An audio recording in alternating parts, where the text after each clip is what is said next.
একবার এক গ্রামে এক জ্ঞানী মানুষ বাস করতেন। তিনি ছিলেন অতুলনীয় মেধাবী এবং তার কথা শুনতে বহু মানুষ আসত। তিনি ছিলেন সহজ সরল, কিন্তু তার মধ্যে এমন কিছু ছিল যা মানুষের মনে গভীর প্রভাব ফেলত।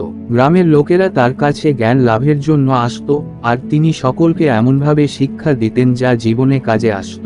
একদিন এক যুবক নাম রাহুল তার কাছে এসে বলল, মহাশয়, আমি জীবনে সফল হতে চাই, তবে আমি জানি না কিভাবে। আপনি আমাকে কিছু উপদেশ দিন যাতে আমি জীবনে উন্নতি করতে পারি। জ্ঞানী মানুষ কিছুক্ষণ চুপ থেকে তাকে বললেন, সফলতা কেবল বাহ্যিক অর্জনে নয়, এটা হলো নিজের আত্মাকে জানার এবং তার সাথে সঠিক সম্পর্ক স্থাপনের বিষয়। তুমি যদি সত্যিকারভাবে সফল হতে চাও, প্রথমে তোমাকে নিজের ভিতরকার দুনিয়া সম্বন্ধে জানতে হবে। রাহুল বিস্মিত হয়ে প্রশ্ন করল, কিন্তু স্যার, এটা কিভাবে সম্ভব? আমি তো শুধু বাইরের দুনিয়াতেই সবকিছু খুঁজে পেতে চাচ্ছি। জ্ঞানী মানুষ হাসিমুখে বললেন, তুমি যদি বাইরের জগতে সাফল্য খুঁজতে চাও, তবে প্রথমে নিজের অন্তরের শান্তি খুঁজো। বাইরে যা কিছু ঘটছে তা সবই পরিবর্তনশীল, কিন্তু যদি তোমার ভিতরের শান্তি এবং জ্ঞান থাকে, তবে তোমার সাফল্য স্থায়ী হবে। রাহুল তখন আরো জানতে চাইল, তাহলে আমি কিভাবে এই শান্তি পেতে পারি? জ্ঞানী মানুষ বললেন, প্রথমত তুমি কেবল তোমার ইচ্ছা ও আবেগের অনুসরণ করো না।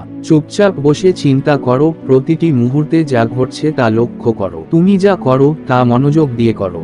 আর সবচেয়ে বড় কথা, তোমার কাজগুলোতে কারো প্রতি দোষ বা অপরাধ অনুভব না করো। সবার মধ্যে ঈশ্বরের প্রতিফলন দেখতে চেষ্টা করো। রাহুল একেবারে মগ্ন হয়ে শুনল।